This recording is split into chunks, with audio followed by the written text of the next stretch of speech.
Hello, everyone. Hi, how are ya? Welcome back to Faded Tales. I know I was missing last week. That was because I wasn't feeling good, but we're back for season 2, episode 2. And if you guys don't know, this is your first time. Hi, my name is Zoya. I'm your host, and this is Faded Tales. This is the podcast where we explore the lives of endangered animals and often overlooked animals as well, diving into their stories, roles in nature, and the challenges that they face. And I'm so excited to have you guys all here. And it's been a while actually for me to record and actually write a script. This might still be short, but I'm still gonna make it the best of your time. So today, our episode, what is it gonna be? Well, today our episode, we're taking a trip into the dense tropical rainforest of Southeast Asia. And our spotlight for this episode, well, it's an animal that you may have never heard of. It's called the binturong. It's a creature so unique that it's often mistaken for a mix of animals. Also known as the bear cat, the binturong isn't a bear or a cat, but entirely a different kind of wonder. By the end of this episode, you'll understand why these quirky, tree-dwelling mammals are worth our attention and protection. And before we dive in, don't forget to grab your warm drink, you cuddle in your blanket on this very, very cold day. Or if you just have this playing in the background while you study, just enjoy it. Don't forget to rehydrate yourself, alright? Alright. And now, let's jump right in.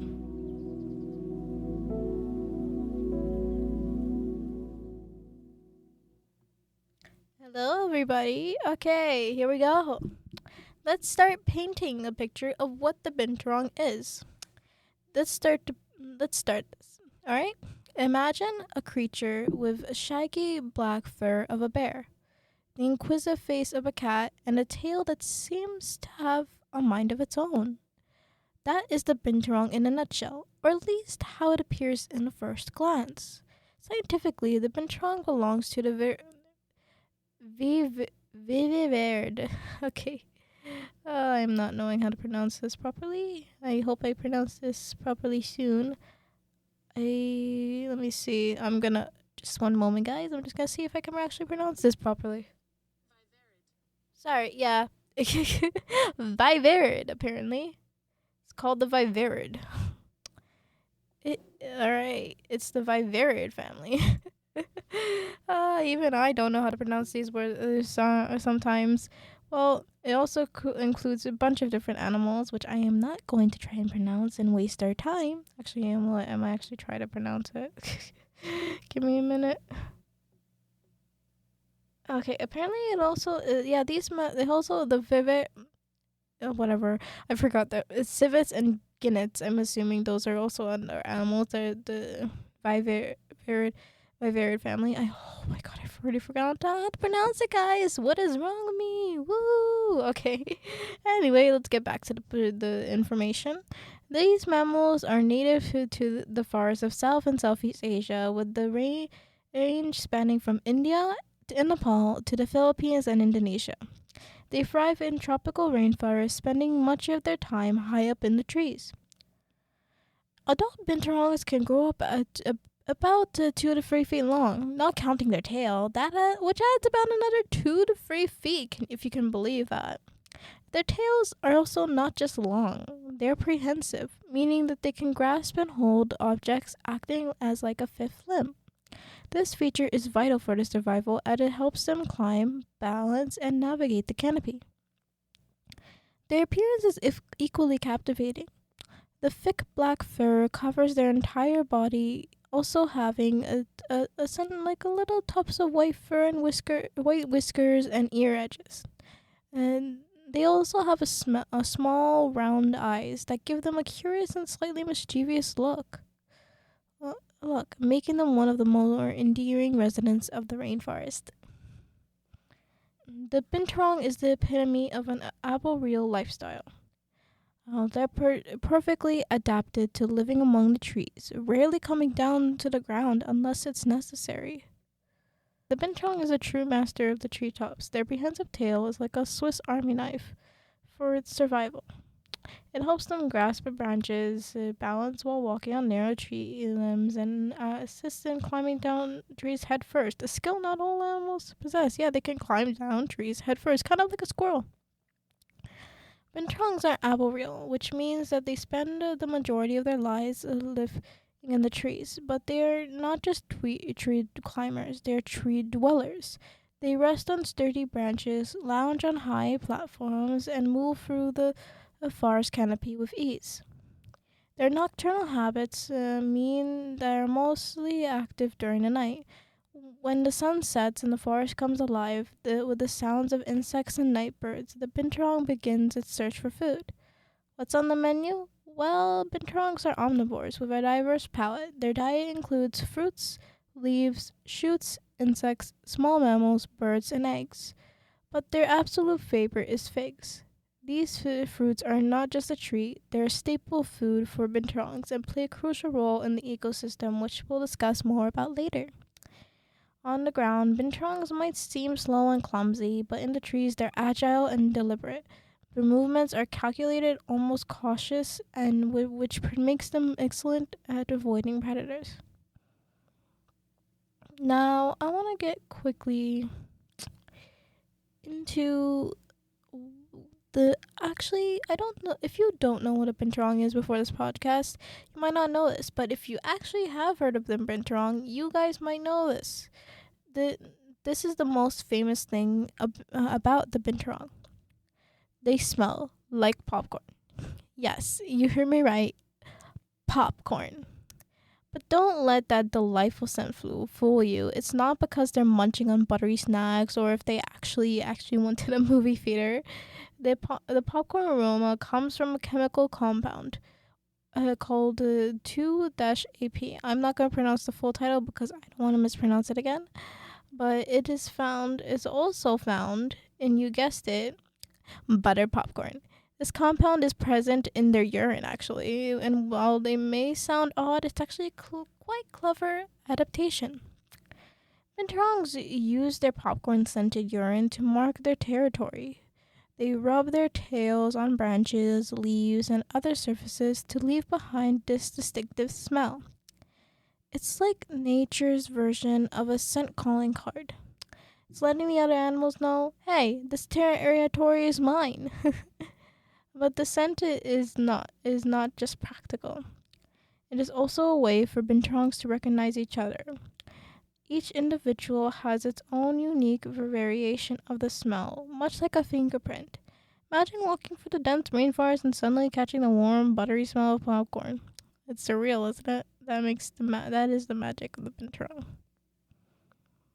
Beyond the quirky smell, binturongs are vital players in the ecosystem. They're what scientists call, I know you guys know this because I've mentioned in many episodes, it's a keystone species. Means their presence significantly impacts the environment and other species. One of the most important roles that binturongs play is seed dispersers. When they eat fruits like figs, the seeds pass through their digestive system and are deposited elsewhere in the forest through the droppings. This natural process helps new plants grow and ensures the survival of current tree species. Figs, in particular, are a cornerstone of many tropical ecosystems. They provide food for countless animals, from birds to monkeys to insects. By spreading fig seeds, binturongs help maintain the forest biodiversity. Without them, entire ecosystems could be at risk. In a way, binturongs are kind of like gardeners, planting seeds wherever they go to help sustain the forest they call home. And now, unfortunately, this is one of the reasons why they are on this podcast. Binturongs face a growing number of threats that put their population at risk. The biggest challenge is a habitat loss. The rainforests they live in are being cleared out at a alarming rate for agriculture, logging, and palm oil plantations. Deforestation doesn't just destroy their homes. It also fragments their habitats, making it harder for binturongs to find food, mates, and shelter. Another significant threat is illegal wildlife trade. Binturongs are hunted for their meat and fur, and sometimes are captured to be sold as exotic pets. In some parts of Southeast Asia, their body parts are usually used in traditional medicine, further endangering their population. Currently, the binturong is listed as vulnerable on the IUCN Red List, with populations declining across their range. Conservation efforts are critical to ensure their survival. But there is some hope though that zoos actually do participate. Like there are some zoos around the world that actually participate in the breeding programs that help boost binturong's populations. While these programs are no substitution for wild habitats, they provide a safety net for the species and give them an opportunity to educate the public about their plight. I remember I just recently, like, an example of this, I would say, is I think it's in the North Carolina Zoo. I don't know. It was an episode of Secrets of the Zoo on National Geographic I watched, where the binturong actually came to the Asia exhibit of a zoo, and it was actually pretty interesting to actually see the animal because I've only seen drawings of like animations of the binturong, so I never actually got to see it. It was actually a really cute creature. Yeah. So it was kind of fun. I don't know if you guys know this, but like some of the animals I talk about, I actually already know. You might not know them, but I already know them because I was a little bit of like a animal nerd as a kid. I watched like Zaboomafoo, if you guys know that. It's a classic. There's the Wild Kratts. There's still going on, surprisingly. And then there was the original one, the Krat Brothers, which I actually watched as well, like late at night on my TV. It's fun. If you guys want to learn more about animals, just watch those old shows, learn more about them, or just come on this podcast. I'll learn about more. We'll see. Anyway, let's get back to the podcast. Where were we? Ah, yes, we were here. Well, it's actually. Oh man, 13 minutes? Seriously? Oh man, I'm getting shorter and shorter these days. Oh well. I guess there's not much I have on Binturongs, but uh, yeah. So I guess before we wrap up, I'm gonna lighten the mood a bit with some fun facts. Yeah. Uh, yeah, here we go. They are lazy. One of them is actually they're lazy by nature. Binturongs spend up to 60% of their day lounging or sleeping just on trees. And also, another one is that their whiskers are their long, sensitive whiskers actually help them feel the way through the forest in the dark. And also, they have a unique sound. So binturongs make a variety of vocalizations from chuckles to growls to communicate. Let me see if I can pull up a sound of a binturong so you guys can actually hear what it sounds like.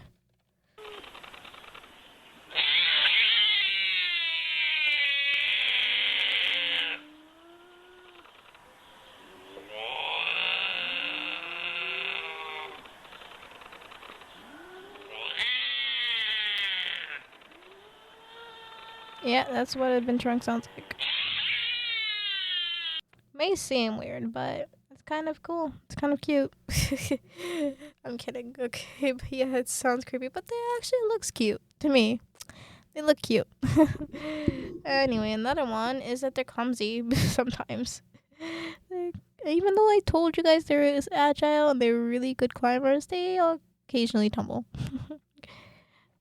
There's so much about the Binturong I want to tell you guys. I think I'm gonna look up more fun facts to tell you guys. Let's see. I don't have much on my list, but let me see. Fun facts about. They are known to be fearless when confronted by humans. I know that. That's kind of obvious. Yeah, I knew that. I'm gonna look a little bit more on these fun facts that they have.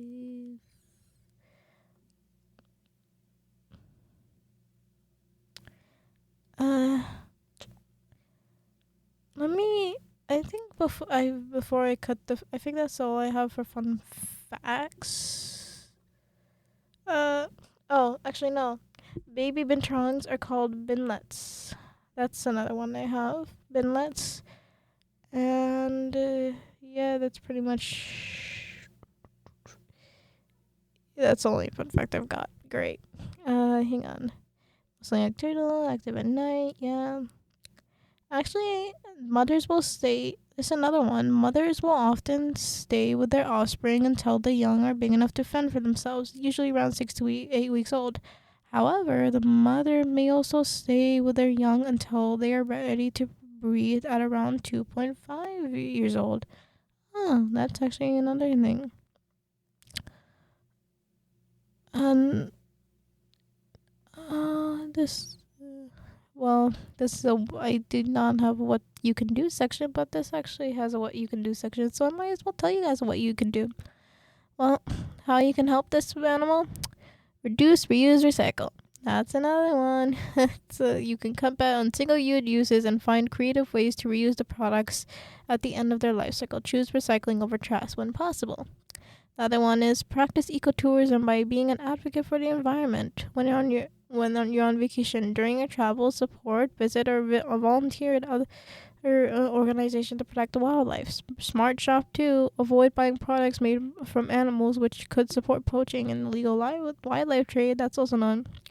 And one I always say is share the story of this animal with others by simply just telling your family about this species. It can contribute to the overall protection. Like, hey, have you heard about this animal? I just learned about this animal today. You can say.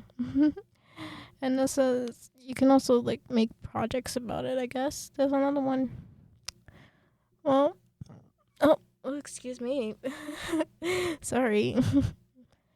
Well, I think I did not describe it well because pretty much it's kind of like a raccoon, maskless raccoon. That's what they are. They're like long, wide, muscular bodies. They have a lot. Anyway, I'm just trying to make this podcast longer for you guys because I want it to be longer. Because, I always, for some reason, I have it short today and I already made a short episode last week. So why not? I'm at 19 minutes. So, yay, let's try to go to the end. Woo! Anyway, why binturongs matter is what I have next. At the end of the day, binturongs are more than just quirky animals with a popcorn smell.